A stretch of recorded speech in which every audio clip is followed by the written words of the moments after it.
Welcome to Science Corner Tutorials. We'll be looking at science concepts in depth. Get ready. Let's get started.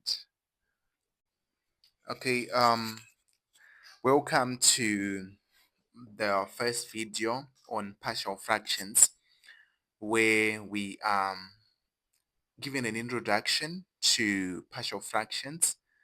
Then subsequently we'll do more videos whereby we will be explaining various concepts as far as partial fractions are concerned. So when looking at partial fractions, it's just a concept that we use to break down combined fractions into component fractions, right, as I've written here. So there are various techniques that we can apply depending on a particular um, mathematical problem that we've been given. Various techniques can be used and they are applicable in different situations when dealing with partial fractions. So we will do videos explaining each and every one of these concepts. So the first one is linear factor approach. Then the second technique is quadratic factor approach. Then the third technique is repeated factor approach. And the fourth technique is improper fractions approach. So in this first video, we are looking at application of the linear factor approach, right? So the linear factor, what is a linear factor? What is the linear equation? So a linear factor is the one where we've got the highest order of the unknown variable being equal to 1. So for example, we've got x plus 1. So what the unknown variable in this factor is x, right? The unknown variable of this factor is x. And the highest power of x is equal to 1. Similar to the second part, x minus 3. The unknown factor is x. And the highest power of x is 1. So when you've got factors whose unknown variable's highest order power is 1, that's when we can only apply the linear factor approach. Make sure that you understand this and you keep it at the back of your mind. Right. So just elaborating a bit on from the previous example, we had x minus x plus 1. Then if you are given also x squared plus 1. So the highest power of unknown variable in the first part, x plus 1, is equal to 1. Is 1 the highest power here? But then the highest power of the second factor is not 1 but 2. It therefore entails that we cannot apply the linear factor when solving the linear factor approach when solving a mathematical problem which have got x squared plus 1 and the highest power of x of the unknown variable x is not equal to 1 but 2. So make sure that you understand this, right? So let's get to jump straight to the first example that we have. So the first example is saying expresses a partial fractions. The first function is 3x minus 2 over x minus 1 multiplied by x plus 2. So for us to determine whether or not we can apply the linear factor approach, we've got to look at the factors which are our denominators, right? So the denominator of got x minus 1 and x plus 2. So we have to check what is the highest power of the unknown variable of the factors that are on the denominator part. So the highest power of x minus 1 of the variable x here is 1. The highest power of the variable x here is 1. Therefore, we can apply the linear factor approach. So how do we go about doing that?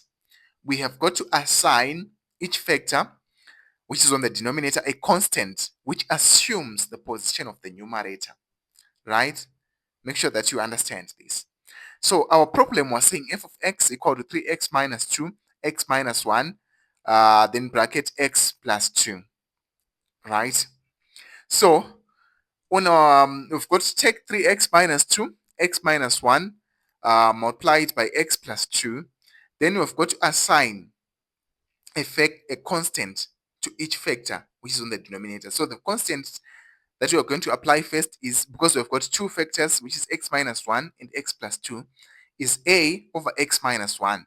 We've applied a constant, right, which is assuming the position of the numerator, plus b over x plus 2. So this is what I meant by saying assign each factor a constant, which assumes the position of the numerator.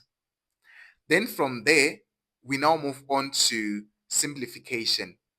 So when we simplify the previous example, right, you're going to get 3x minus 2, right, multiplied by a, x plus 2 plus b, x minus 1. Now you get to eliminate one of the constants. So for you to be able to eliminate one of the constants so that you can get the other one, you have to make sure that one of the constants has got to be equal to 0. But then each constant has got a factor that it is married to, right? So for us to get each constant to get to be 0, you've got to equate to say x, right, plus 2, for example, is equal to 0, because that's what you want to get. Then you say x equal to minus 2. So it means that you're going to substitute negative 2 on this part of a multiplied by x plus 2 for you to be able to get 0, so that you can eliminate a and you can solve for b. I hope you understand where we are getting x minus 2 here. You just equate the factor that is married to our constant to 0. Then you're going to get the value of x. That value of x, if you substitute it across the whole equation, you're going to eliminate one of the constant of the unknown of the constants, right? So the first part, you've got 3x minus 2 equal to a, x plus 2 plus b, x minus 1.